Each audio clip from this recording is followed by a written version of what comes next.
The following is intended for mature audiences. We're gonna kick things off with this very creepy experience I received. Hey, for a small period of time last year, my girlfriend and I would wake up at random times of the night and would see a shadow at the foot of our bed. So it started with me hearing her whispering, "What are you doing?" one night when I was playing Dead by Daylight. She talks in her sleep sometimes, so I wasn't too shocked. Then I looked over and saw her eyes open. Thought she was questioning me why I was awake so late, but she was staring at the foot of our bed. I asked what was wrong, and she looked confused, like she wasn't sure if she should say anything. I'm pretty concerned and asked what's wrong again. Then she tells me, "I thought I saw someone standing right there."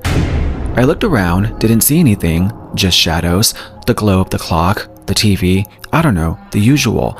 I assured her maybe it was just a dream. I know, it sounds gaslighty, but we laughed it off and she went back to sleep. I remember getting into bed that night feeling super weird. Maybe like an hour later, I woke up and I saw it. There was something standing on the bed frame at the foot of it. It looked like there were blankets or a sheet that were twisted up, pulled tight around this figure's neck, like they were tangled in them. I couldn't move. I couldn't even think. Out of fear, I guess I forced myself to pass out because the next thing I remember, I was waking up the next morning. That freaked me out, and I talked to my girl about it that morning. She thought I was trolling, but when she realized I wasn't, we convinced ourselves it was just in our heads. We were probably just influencing each other's dreams or something, but the next night it happened again. The same figure showing up on different nights in different sections of the room, just watching us sleep. One of the last times we woke up together and saw something crawling on the ceiling, or that's what it looked like. I was tired of losing sleep, so I said what the fuck and got up to turn the light on. I felt like something was next to me when I walked to the light switch, but as soon as I turned it on, that feeling went away. Some truly weird shit. We revisit that sometimes, bringing it up with friends sometimes, theorizing if we were experiencing sleep paralysis, some joint nightmare thing, or maybe it was a haunting of some sort. LOL. Or maybe I just played too much Dead by Daylight. Welcome to a world where darkness and mystery converge. Navigate the depths of horror and true crime and join a society beyond the ordinary, where buzzworthy topics, paranormal tales, and listener-submitted experiences blend into a realm of the unknown. You have crossed into a place where the unusual and the terrifying are just the beginning. My name is Ralph Anthony, and welcome to the Scream Society podcast.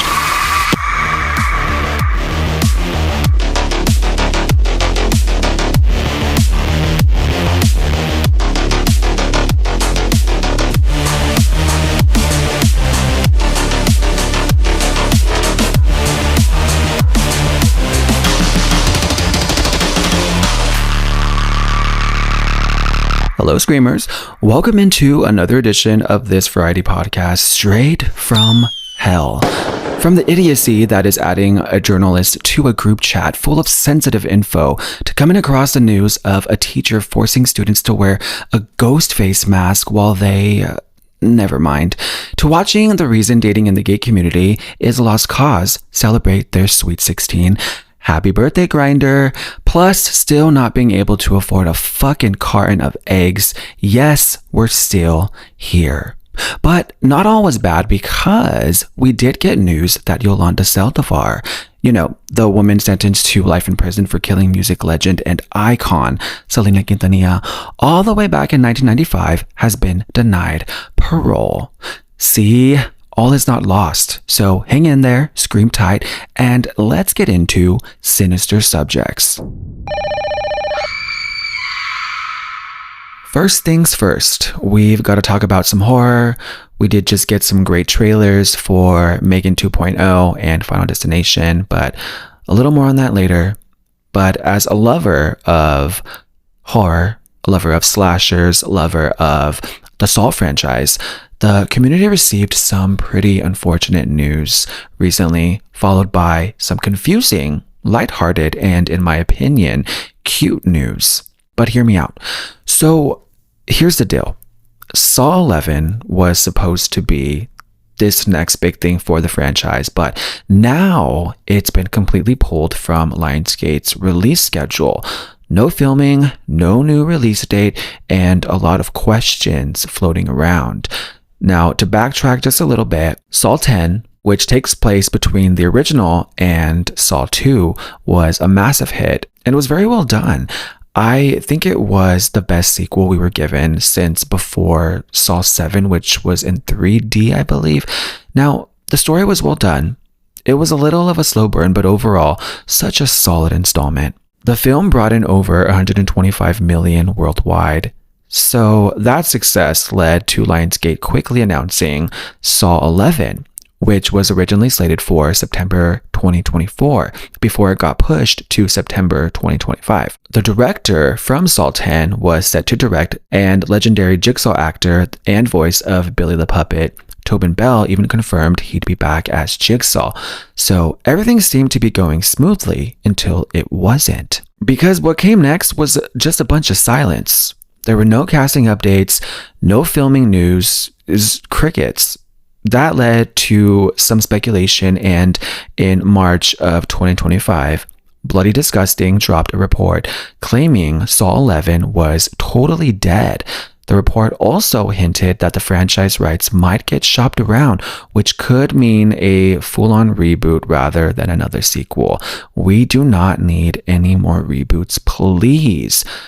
Showbiz can be so messy and quite confusing, I know.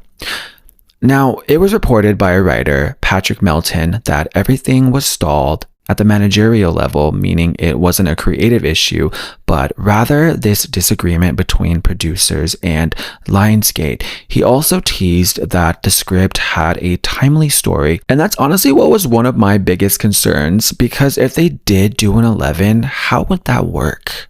If they keep doing it between past films, like they make another prequel that took place between Saw 3 and Saw 4, like to me that seems a little pointless and would ruin and make the timeline more confusing. Just my opinion. Okay, now here's the cute part. Because after the cancellation news, people started joking that Billy the Puppet is now unemployed. One viral tweet even said, "Spotted, Billy the Puppet is officially filing for unemployment." Silly cute. So in response, Billy himself, or Lionsgate, created and updated his LinkedIn account to say #employed with a profile listing experience in civil engineering, clever, game design, cute, and life coaching, which I see what they did there. A statement was also put out by the Puppet saying, "I've seen the rumors. They say it's game over. You all know me better than that. The game is never over." So this means all may not be lost, allegedly. But for now, the game might be over. But with the Saw franchise, you never really know. But I can tell you what I do know is coming out though. Final Destination 6, or Final Destination Bloodlines, has finally dropped a full-length trailer that has become the second most watched trailer for a horror film behind 2017's It. And understandably so. These films have made huge cracks in popular culture and everyday life. Tell me how many times you've switched lanes because you've realized you were driving behind a lumber truck. Tell me how many people were scared to get on a plane after watching the original. Ride a roller coaster. Tan. Get stuck on a bridge. The list goes on. So the trailer comes out and gets fans pumped. And at first, I wasn't entirely sure what the premise was, or more importantly, what the opening accident was going to be until about midway throughout the preview, where it seems it takes place years prior in Seattle in the Space Needle. I want to say it looks like it's happening during the 50s, maybe 60s. I'm not too brushed up on my fashion from those eras, but the scene looks super cool. Then the rest of the film takes place during the present day, going after the family of the woman who survived all of those years prior, because none of them are supposed to be alive. Damn it, Grandma. Imagine if your grandma told you You're only alive today because she had this premonition that saved her life, and now death is back to claim hers and all the souls that were created because of her. I'd be pissed. Grandma definitely would be crossed off of my Christmas list. Now, the main reason I'm excited and also quite sad about this film is because it's the final film by the late and great and legendary Tony Todd, who passed away in November of 2024. Now, if you remember a few weeks back, they released a trailer. It had something to do with this guy in a tattoo shop whose nose ring got stuck on a chain that somehow was caught in a ceiling fan, and he ends up balancing on something, and I'm just like, remove your nose ring and you won't be in this situation. And then the full trailer came out with the family barbecue scene, and I had an eye roll or two, and I was thinking that the film is already giving Final Destination 4, or what I like to call Final Abomination 4, but then I stopped myself. I had to chill out. I told myself to like chill just a little bit because we know these films at heart have always had a little bit of camp in them, a little silliness, and are a ton of fun, honestly. So I'm going to go into it with that open mindset, ready to just have some fun, see some gory, mindless killing. And these films are great at making people afraid of everything. So it'll be cool to see what this film does for the newer generation. And speaking on the topic of camp, Megan 2.0 trailer has come out, and it is full on camp. They have gone full on action, and I will be seated for that. It looks kind of cool, like seeing two robots beat the fuck out of each other. Can't go wrong with that. But what are your thoughts? What films are you excited for? Is Saw really over? Are you all excited for other horror films? I want to hear from you. Send me a DM on the podcast Instagram or screamsocietypodcast@gmail.com. Moving on. Shall we talk about Chappell Roan for a moment? And listen, I really want to like her. I really do. Now, on the surface, she's this fun, theatrical pop star who's been blowing up lately, maybe for the wrong reasons. Her real name is Kaylee, but she named herself after her grandpa, which is actually kind of sweet. Her big moment came with her debut album, The Rise and Fall of a Midwest Princess, in 2023, and then with her single, Good Luck Babe, in 2024, which absolutely took off. Her whole vibe is just, I would say it's like a mix of like 80s synth pop and like early 2000s energy, and she leans into a bold, I would say, drag-inspired aesthetic. She's also known for being very outspoken, and that's not necessarily a bad thing, but it's starting to feel like there's always some drama with this girl. Like refusing to take photos with fans, okay, that's your boundary, fine. I love boundaries, personally. Then yelling at paparazzi on red carpets, honestly, that's fair, some of them are dicks, but then seeing that same paparazzi at another event and demanding that they apologize to you, like, girl, why? Why demand an apology from someone who clearly isn't going to be genuine? And now her latest. She was on the Call Her Daddy podcast recently, and surprise, surprise, she had a lot to say about how hard her life is. At one point, host Alex Cooper asked if she was still close with her friends, and Chappell Roan said yes, but pointed out that most of them are married with kids now. Then Cooper asked if she wanted that for herself, and Roan, who is openly queer, made a comment about whether it would even be legal by then, probably referencing current conservative policies, which I totally understand. But then she went full doomsday mode, saying, "All of my friends who have kids are in hell. I actually don't know anyone who is happy and has children at this age. Anyone who has light in their eyes, anyone who has slept." And I can identify that children aren't for everyone, but the current social climate, I'm going to say, and this is my opinion, this is based off of my observations, this current social climate seems to be anti-kid. Like, it's almost cool to bash parenthood, to look down on people who want to be parents. And I disagree with Miss Negative Nancy for two reasons. One, it's not just parents in hell. We're all in hell right now. And two, I'm not a parent, so I won't pretend to know what it's like. But I do have friends who are moms, And yeah, absolutely, it comes with its challenges, but I can see how much they love their kids, how they've said becoming a mother has been the best thing to happen to them. Now, if she had framed this as some form of a critique of society and how society treats mothers or parents, like the lack of support, the childcare crisis, the unrealistic expectations, acknowledging that different people experience motherhood in different ways, that's a different conversation. And that's just one part of her latest pity party.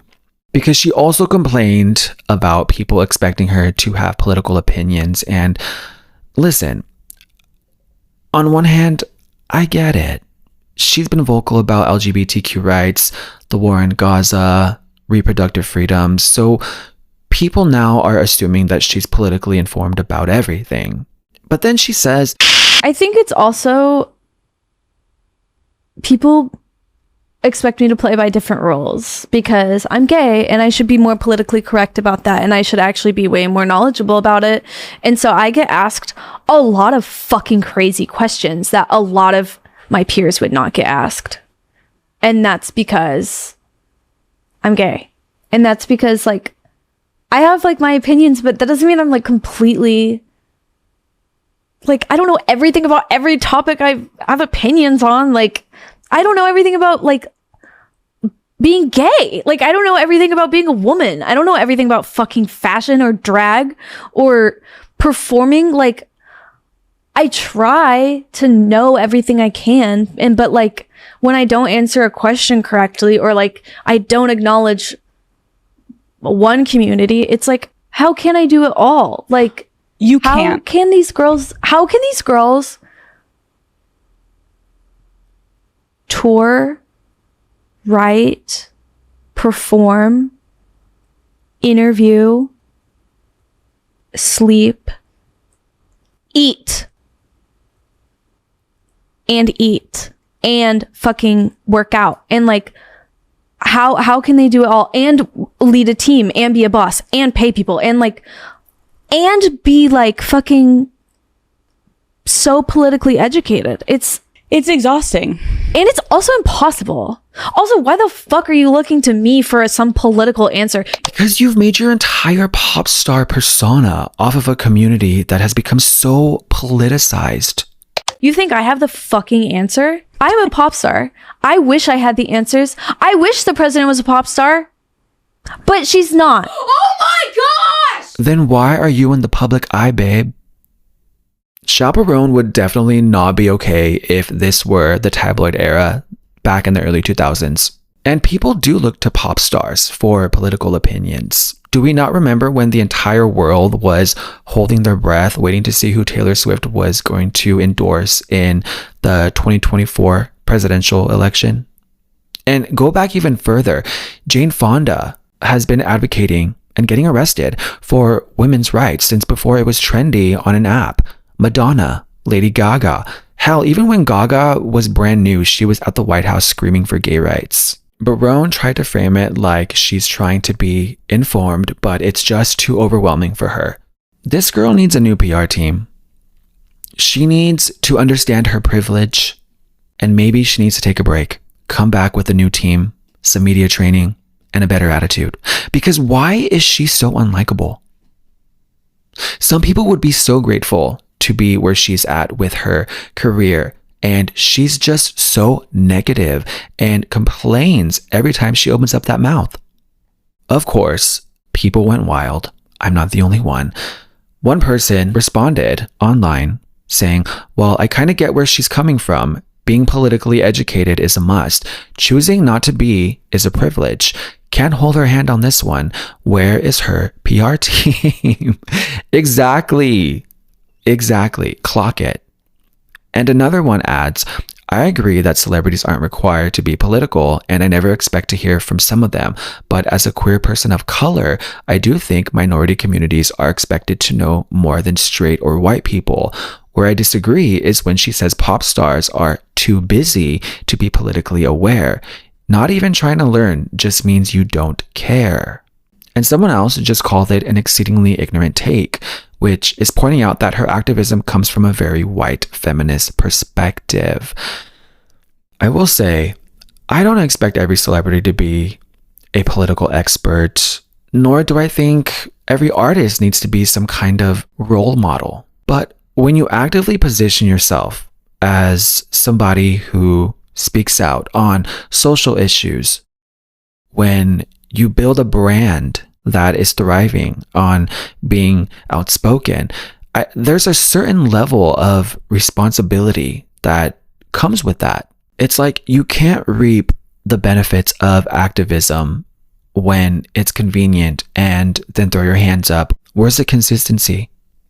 And yes, it's absolutely true that we as a society put a ton of pressure on celebrities and influencers and whoever to be perfectly informed, and that can be overwhelming. But I think at the same time, I am a strong believer that knowledge isn't about having all of the answers. It's about being open to learning. But instead, she framed it as if expecting a public figure, especially one who benefits from queer and feminist activism, to engage with political issues is some kind of unfair burden on her. Because the reality is, the people who don't have the luxury of not knowing everything are the ones directly impacted by the issues that she's dismissing. Queer people, women, minorities, we don't get to opt out of politics when it's inconvenient, when it's too much, when we're overstimulated. And if you have a platform, you don't have to be a perfect activist, but you do have to take accountability for what you say. But if fame is so unbearable, if she's so tired of expectations, she has every right to step away from the spotlight. But as long as she's in it, I think she should at least recognize that using her voice comes with consequences, both good and bad. Let's move on. Do I have any babysitters out there listening? Actually, just anyone with a child. So, imagine you're watching yours or someone else's child. It's a relaxing night. You just put the little one to bed and you're gonna chill out for the rest of the night. But then, in true horror cinema fashion, the child comes out. Sure, you question what they're doing up, then demand that they return to bed. But the child then tells you, "There's a monster under my bed." And sure, first instincts would probably be to deny and simply assure this child that monsters aren't real. And they probably had a nightmare, right? But the child then insists. So you get up off the couch, walk the child back to the room, and search every little nook and cranny to prove your point. The closet, behind the curtains, in dark corners. Then you come to the bed. You get down on the floor and look under the bed, and what you actually find sends absolute cold waves through your entire body. It's not a monster. Monsters don't exist, allegedly. But you find a man hiding under the child's bed. And I'm asking you to imagine that because that's exactly what happened to a babysitter in Kansas. Straight up nightmare fuel. This took place on March 24th, 2025, around 10:30 p.m. when deputies got called out for a disturbance. When they got there, they talked to the babysitter, whose identity has not been revealed. She said she was putting the kids to bed when one of them freaked out, saying there was a monster under the bed.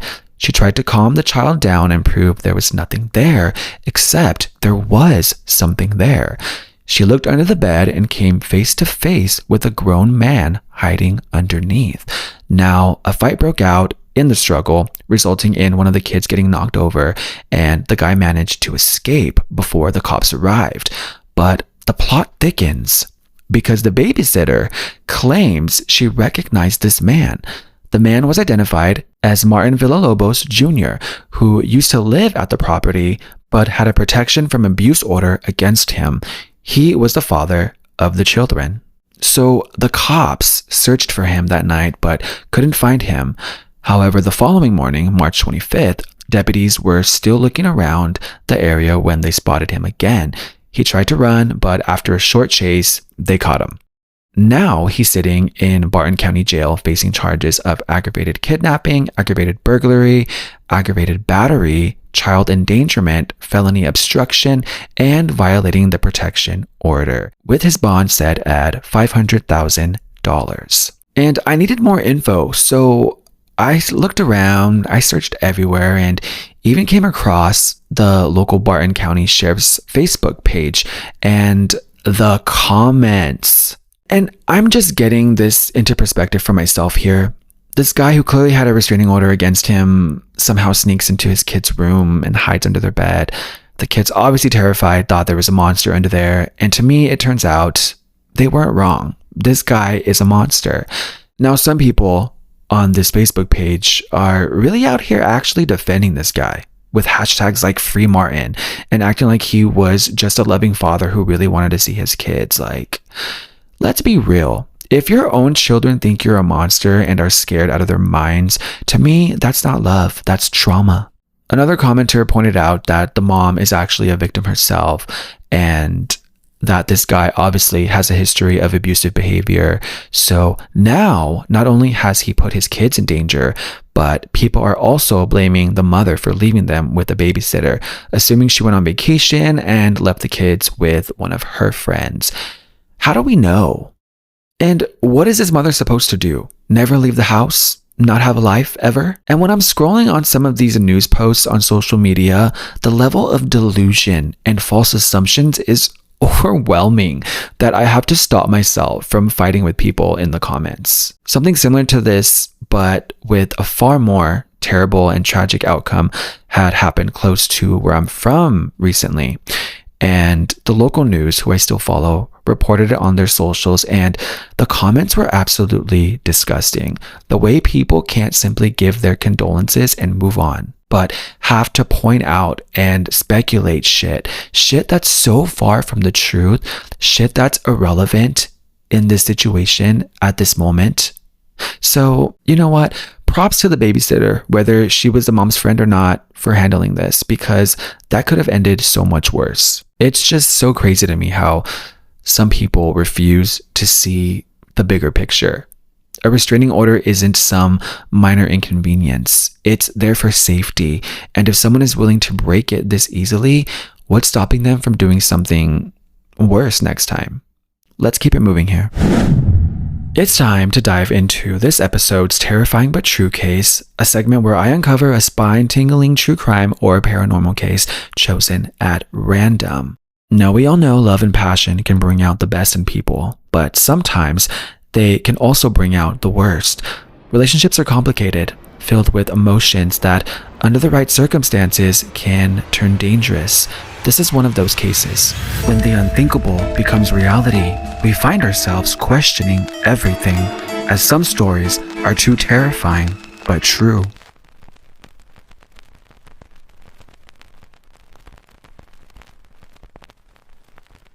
This episode, I'm diving into a story that starts like any other, a couple in love, moving in together, celebrating a new chapter, but in the span of a few hours, that celebration turned into something horrific. It's a case fueled by jealousy, insecurity, and pure, uncontrollable rage. This is the case of Maria Lizette Nemeth, a woman whose life was cut short in one of the most brutal ways imaginable. As always, I need to issue a very strong trigger warning for this one. Starting from the beginning, Maria Lizette Nemeth was born in Peru on April 21st of 1984. People described her as this soft-spoken, private, and just a genuinely pleasant person. She loved photography and hiking. She was kind of quiet, but the adventurous type. And at the time of this story, she was 31 and living in Sunrise, Florida with her boyfriend, 24-year-old Fidel Lopez. Now, Fidel was originally from Havana, Cuba. Fidel and his twin brother immigrated to the US when they were 16, hoping for a better life. His parents were deeply religious and worked nights at Walmart, and the family all lived together in a home near the Everglades. Now, some sources say the couple met at a nightclub, while others claim Maria met Fidel through her job. What I do know is that Maria had just come out of an 8-year marriage to a man named Norbert Nemeth. They got married when she was 22 and divorced in 2014. Fidel, on the other hand, had been living with the mother of his 2 children before getting together with Maria. But regardless of how they met, they hit it off and decided to move in together. And I do have to add, living with the mother of his 2 kids is probably one of the biggest red flags and foreshadows the toxicity of this guy. So, like I said, they decided to move in together. First, they lived in an apartment in Hollywood, Florida. Then, for a while, they stayed with Fidel's family before finally settling into apartment 308 at the Colonnade residence in Sunrise. Maria worked as a manager there, while Fidel was a mechanic at the 595 truck stop in Davie. Maria and Fidel had been together for about a year when things took a turn for the worse. On the night of September 19th of 2015, the couple was celebrating their first week living together in their new apartment. Maria had cooked up a meal, chicken, rice, and beans, and they took it to Miami to have dinner with Fidel's mom. That night, after dinner with Fidel's mom, the couple stopped at Chili's for some margaritas, then swung by ABC Fine Wine and Spirits to grab a bottle of tequila. Their apartment was still pretty empty, so they made a makeshift table out of cardboard moving boxes, poured shots of 1800, and squeezed lime wedges over the rims. With music playing from one of their phone, they worked through about half of the bottle. Now, at some point, they got into an argument. No one's exactly sure what it was about, but according to Fidel, Maria mentioned possibly moving back to Peru to be with her mother.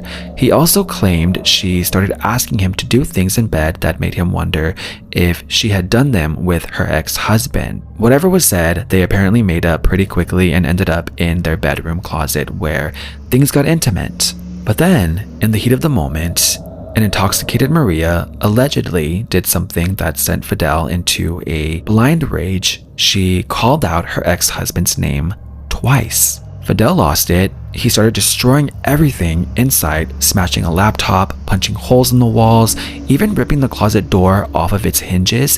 He went so far as to shatter their sliding glass door. Meanwhile, Maria had passed out from all of the tequila and was lying on the closet floor. And tragically, in his drunken fury, Fidel turned his rage on her. He would then grab different items, including a beer bottle and a flat iron, and proceeded to insert them inside of Maria.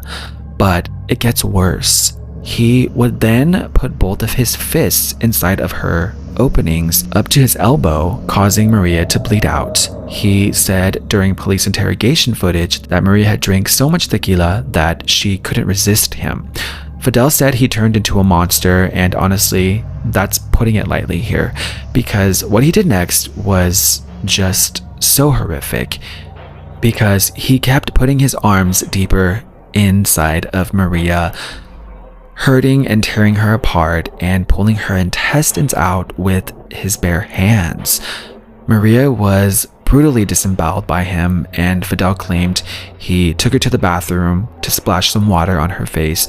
Apparently, she never woke up. And honestly, I find that hard to believe after everything her body went through, unless she went into shock, because that is just so horrific. The pain, the shock, the loss of blood. So after that, Fidel went outside to smoke a cigarette on the back porch, stepping through broken glass along the way. That's when he freaked out and said he tried to cover up the bloody mess. He went back to check on Maria, and by then she had stopped breathing. That's when he finally decided to call 911. So at around 3:39 a.m. on September 20th, 2015, officers from the Sunrise Police Department, along with paramedics from Rescue 92, arrived at 1630 Northwest 128th Drive, which was the apartment complex. When they walked in, they found Fidel sobbing over Maria's bloody, unclothed body, begging for help. Immediately, the scene told them something horrific had happened. The apartment was completely wrecked. There was blood everywhere, holes punched in the walls, and shattered glass.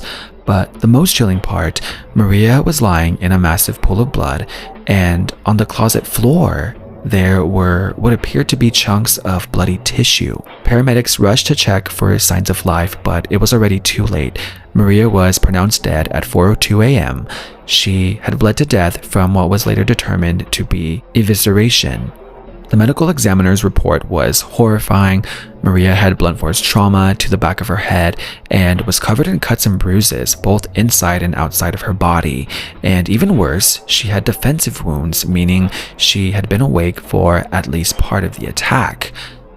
And the part that really gives me a really uneasy feeling was that Maria was missing over 13 feet of her small intestines. And it's not really known whether she was fully unconscious or not, because during the interrogation of Fidel, his story kept changing. Now, when investigators started talking to neighbors, the reports were equally chilling. People in the neighboring apartments said that they heard a man screaming and loud banging for about 2 hours. A man walking outside also heard a woman screaming, and the downstairs neighbors said that the commotion was so bad that they thought their light fixtures were going to fall from the ceiling. And yet nobody called for help. So when Fidel was taken in for questioning, his first version of events was honestly disgusting. He claimed Maria had asked him to insert objects and even his arm inside of her, insisting that they liked it rough. He even had the audacity to say that Maria enjoyed it, but that he had to stop because he was grossed out by all of the blood. So yeah, he tried to make it sound like it was all Maria's idea. And according to him, Maria then went to the bathroom to throw up, and when he checked on her later, she was struggling to breathe. So that's when he called 911 and attempted CPR. But here's the thing, like I said earlier, his story kept changing. The more investigators pressed him, the more he contradicted himself. And when he didn't have an answer, he just shrugged it off, blaming it on being too drunk to remember. Eventually, Fidel was arrested and held without bond in Broward County Jail. He was charged with first-degree homicide and 2 counts of battery with a weapon or by force, all related to the horrific acts he committed that night. Rather than risk the death penalty, which is very much still active in Florida, Fidel took a plea deal. In 2017, he pled guilty to both charges. Before his sentencing, Fidel made a statement through a translator to Maria's family. He said, "Today I'm happy to fulfill this conviction. I know that what I did has to be paid, and I agree. I will pay with my life for the life I took. To Maria's family, I ask forgiveness." And to me, honestly, that apology feels empty. This wasn't a crime of passion. It wasn't an accident. This was just pure unhinged jealousy and rage. And Maria's parents also spoke at the hearing. Her father, through a translator, gave a heartbreaking statement about how devastated they were. He said, "If I had to summarize the life of Maria, it would be very difficult to express it in a few lines. I just want to tell you all that she was and will continue to be a model of affection, effort, perseverance, and love of humanity." Fidel was sentenced to life in prison without the possibility of parole. He's now serving his sentence at the Calhoun Correctional Institution in Blountstown, Florida. Now here's where things get even more disgusting, because there's this bizarre trend of people defending Fidel. And there's actually a crowd of people who think this was just some freak accident, or that Maria somehow consented to what had happened to her. And I don't really know what case they're looking at, but it's not this one. And even one of Fidel's ex-girlfriends from high school had come out, who wanted to stay anonymous, but had shared some chilling details because according to her, Fidel had a short temper, tried to control what she wore, wouldn't let her wear leggings, and would try to fight her male friends, and that he also liked inserting objects during sex, including a candle. So anyone who was trying to defend him, this wasn't new behavior. Maria's death wasn't some accident. It wasn't a drunken mistake. It was years of abusive tendencies coming to a violent, horrific peak. And the fact that some people can ignore all of that evidence, honestly, sick. Before moving on, I must urge you, if you are in any form of an unhealthy situation, do everything you can to get out. You can text the domestic violence hotline at 88788 or call 800-799-7233. And now, let's dive into Ralph versus the Rot, where I take on your questions and do my best to give you a fair perspective and advice because society is decaying and I'm here to call it out. As always, if you would like me to share an experience of yours, share something you find creepy or interesting, or simply want to ask me a question, send an email to screamsocietypodcast@gmail.com or head on over to beacons.ai/the Scream Society and click on the Society submissions link. Everything remains anonymous. At the beginning of the episode, I opened with a pretty creepy experience of a couple experiencing a series of eerie encounters when they started to wake up to a shadowy figure watching them at night. It started when the girlfriend saw something at the foot of the bed, but the boyfriend kind of dismissed it until the boyfriend himself woke up later to see the same figure standing on the bed frame, wrapped in what looked like twisted sheets. The sightings continued, but with the figure appearing in different spots, and one night they both saw something crawling on the ceiling. When he finally got up to turn on the light, he felt a presence behind him, but the moment the room lit up, it was gone. To this day, they wonder if it was sleep paralysis, a shared nightmare, or something far more unsettling. Waking up to see the same figure multiple times, especially one that looks like it's wrapped in a twisted sheet hanging or something, it sounds way too specific to just be your imagination playing tricks. And the fact that you both saw it. They mentioned sleep paralysis, which it's like a classic case of seeing shadow figures while your body is still in that half awake frozen state. But I think usually only one person experiences that at a time, if I'm not incorrect. Fun little fact, I have never experienced sleep paralysis before.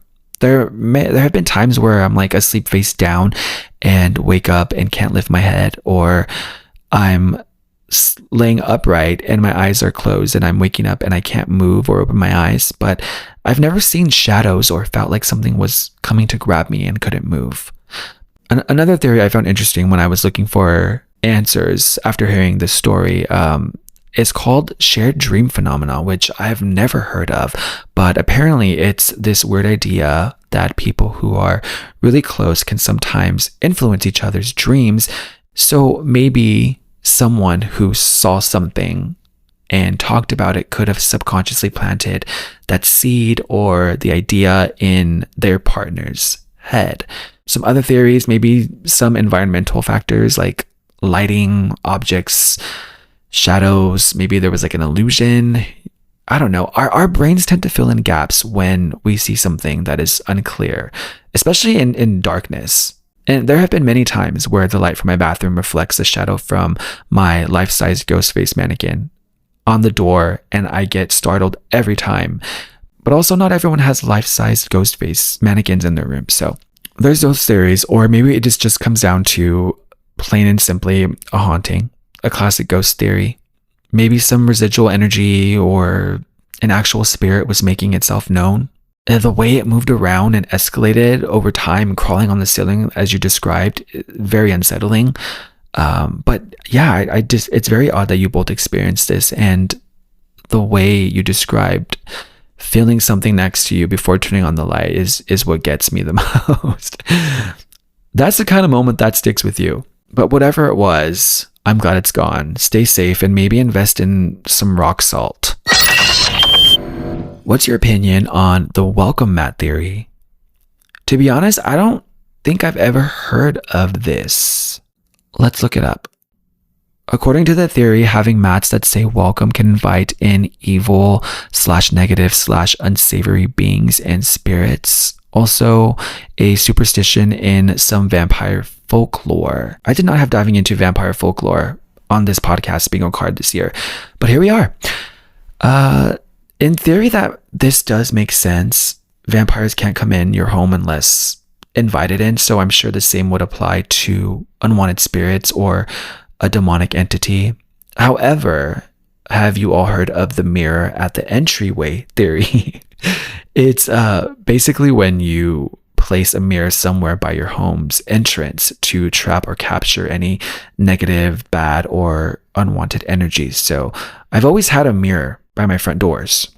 So if you have a welcome mat, make sure you have a mirror by the door. There's a show where celebs eat their last meals as if they're going to die. Tell what your last meal would be. Ooh.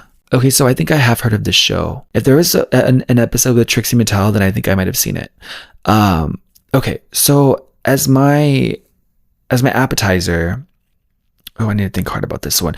I would need, first up, for my appetizer, I would need bone-in and boneless buffalo wings, just classic buffalo sauce, with really good homemade ranch, some seasoned french fries with barbecue sauce on the side. Also, I would need a bag of jalapeno pretzel pieces. I believe the brand is Snyder's. They're delicious. And extra hot Cheetos. I need that as my appetizer. Now, moving on to the main course. Oh, gosh. I would have used buffalo. No. I would want grilled chicken ramen. I would want a plate of carne asada tacos, some rice. I would need a side of tortilla chips and salsa. And the salsa needs to burn my insides. What else? I'm being greedy here. It's my last meal. Oh my gosh. And probably like a turkey sandwich with bacon, pepper jack cheese, mustard, mayo, no tomato, but purple onion, lettuce, and a bottle of Tabasco on the side to eat it with. That would be my main course. I would wash it down with an iced Coke, not diet, some iced water as well, because sometimes just good old-fashioned ice water just hits the spot sometimes. And lastly, for dessert, probably a pineapple peach smoothie and some sour Jolly Rancher gummies, because I don't care for cakes or pastries. How'd I do? That's so morbid to think what your final meal, if we get to choose, would be. Actually, I kind of want to look up and see if... So I'm just curious to see what death row inmates' final meals were before they were executed. You have Ted Bundy. He actually declined his final meal, but was given the standard steak, eggs, hash browns, toast with butter and jelly, milk, and juice, but he didn't eat it. You have John Wayne Gacy, the serial killer, who's a killer clown. He had 12 fried shrimp, a bucket of original recipe KFC, French fries, and a pound of strawberries. Not bad. Timothy McVeigh, the Oklahoma City bomber, he just had 2 pints of mint chip ice cream. That's it. Eileen Wuornos, the serial killer, the one that Charlize Theron played in that movie Monster. I don't know if I pronounced her name properly though.